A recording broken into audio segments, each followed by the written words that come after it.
Welcome to another edition of the post-game wrap. I'm Jared Johnson, and I'm joined by Sean Diesel. Sean Dillon, for those who don't know, he is the man in Lubbock. He is the producer of the Rockin' Pregame, the Red Red Outfitter Rockin' Pregame on Rock 101.1. And look, we did two shows this week. Sean, this is our 10th year. In our 10th year in the 101st season of Texas Tech football, we got to talk about and witness the first Big 12 championship, the first outright conference championship in 70 years. So what's your overall thoughts? You step back, I know you're a Tech grad, you've been in Lubbock for a long time, you've been doing this for a long time. What's your thoughts on this team and this accomplishment today here at Jerry World? You said the word inevitable for the last couple of weeks. This team is inevitable. What they have put together. And if you're going to give credit, I want to give credit to Jordan McGuire, but I want to give credit to Shield Wood. Yeah. Shield Wood has put together a defense. 16 plays, 90-yard BYU opening drive. Takes the 7-0 lead. Kicks Texas Tech in the teeth. And then from then on, 110 yards the rest of the game. Wow, that's amazing. 110 yards. And 3 turnovers. Yep. But I think the kicker was at 4:58 in the third quarter when Ben Roberts got the first interception. Yes. And it just seemed to be an avalanche from there. BYU had to press, and from then on, it was over. And you know what, McGuire said that in the first matchup between Texas Tech and BYU, with that they thought if they built a big enough lead that BYU would press, it would get them out of what they wanted to do, and basically the avalanche. We saw it in the first game. We really saw it in the Big 12 championship. So, you know, now, I mean, there's so many records and things like new things that Texas Tech's done. First 12-win team in Texas Tech football history. Now, you know, obviously they were in the rankings for the first time in program history, the college football rankings or playoff rankings, and now it looks like they're going to get a bye. So you have a preference of where they end up and all that in terms of selection Sunday? Right here. Right here. Right here. Because it's with the proximity to a incredible alumni base, plus being only 4.5 hours for Red Raider fans. Yeah. I mean, if they were at the Cotton Bowl, at one point after that first turnover, and the roar of this crowd came in, and it was 80-20 Texas Tech BYU. Yeah. With the roar of the crowd, that right there. That was exciting. I think that fuels this team. Yeah, Barron said they do. Like Barron, Coy. Yeah, to your point. So my thought is we talked earlier on the Rockin' Pregame show about the concept of who you going to tackle, who you going to keep away. And BYU said, you know, okay, we're going to attack and make sure that Reggie Virgil and some of these other offensive players.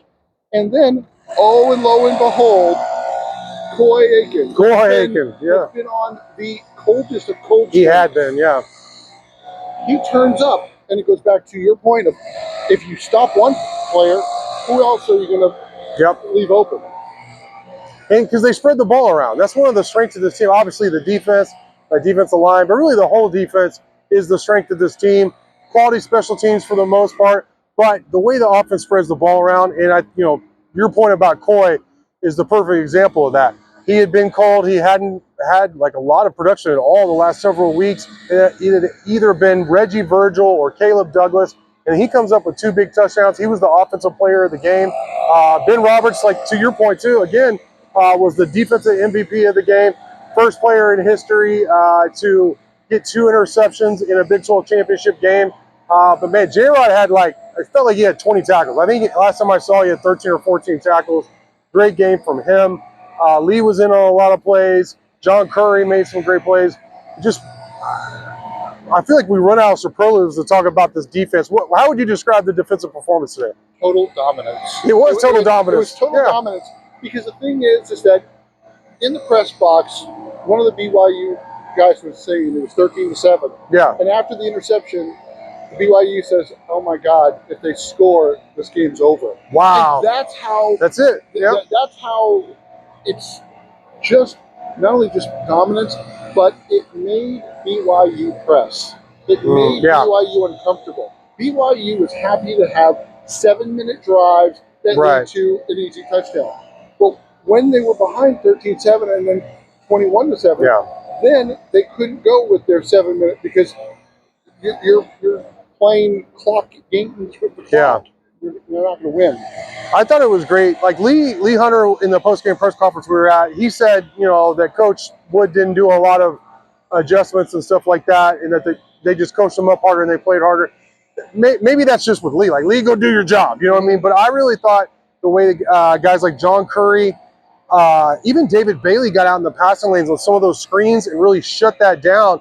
And that's when BYU seemed to, like, they couldn't run the ball. All of a sudden, they went from averaging like almost 5.5 yards per carry on that first drive to less than 2 yards per carry. You're not going to win football games running for 2 yards per carry. So Tech shut down their running game. They shut down their wide screen game, and it was game over. They started pressing and turnovers. And let's give credit where credit's due for A.J. Holmes. Oh, what a great play on that. Yeah, AJ's been great. I've been trying to tell anybody that'll listen, because, look, everybody misses Skyler, right? Yep. But how great has AJ been this year? And today he forced that fumble. Better stats than Skyler has had. Another player that you want to give a hustle play, because you have a play. Jacoby gets the first down, fumbles the ball, but who is there to pick it up? TC. Terrence Carter Jr., who grabs it and continues that drive. Remember in the I think it was the Arizona State game where the balls just didn't seem to bounce. It would not bounce back to Texas Tech. It was weird. That was bizarre how many times the ball literally just did not bounce their way in that game. What happened today? Yeah. They just bounced it their way. I guess it was meant to be, right? But, that sense of inevitability that you mentioned at the beginning, like, that is this defense. Like, I got a little nervous at first on that first drive, like, but then I thought, no, this defense, like you said, it's inevitable. They're gonna bounce back. They're gonna adjust, and eventually they're gonna take over a ball game. I'm so happy. I want to switch gears a little bit for Baron Morton. Oh yeah, fifth-year senior, Lubbock guy. I love the story that Joey McGuire told about him and Baron saying back in June that they were going to win a Big 12 championship together, and when they did, they were going to walk off the field together. And Coach McGuire got emotional when talking about it, and he said. Baron's dad, Coach Morton, told him, all I want is a picture. You give me a picture of y'all coming off the field together, that would be it for me. And they found each other, and they did it, and both Baron and Coach McGuire got emotional up there during the presser, but Baron said, look, it was emotional, and it was outstanding. It was a big moment for them. Joey McGuire was talking to Antonio Huffman as they pulled up. Yes. And as they pulled up to AT&T Stadium, he said, hello, old friend. And that right there, it is a family. It is a feeling. You can have 5 stars and 4 stars and all the stars in the world, but if they don't play as a cohesive unit, you're never going to win ball games. Yeah. And the Red Raiders said during the post game, Baron and this is a great point. And Corey was asked, hey, there are times where people may have more money, and they were just like, we're here to win. And that right there, that we're here to win is better and bigger than anything, any amount of money. And to expound on that, that's a great point. Baron said that Coach McGuire came to him and said, look, we're going to go out and get some guys in the transfer portal. What do you think about that? And Baron said, go get them. Please, go get them, And Baron said that not one time in the locker room have any of the players been like, this is about me. It's my last year. I want to make money. It's always been about winning ball games in the team. At one point, Lee Hunter, who was up there, it was funny how they had it kind of, split. But Lee was up there with Coy and Baron for the press conference, and he just stopped and looked at Coy and Baron and said, I love you guys. And he said something to the effect of like, ride or die for life, and Coy and Baron said it back to them, or to Lee. They loved him too. And look, we've covered a lot of teams. I don't pretend we're not in the locker room. Unless you're in the locker room, you don't know for sure. I don't care how good your source is.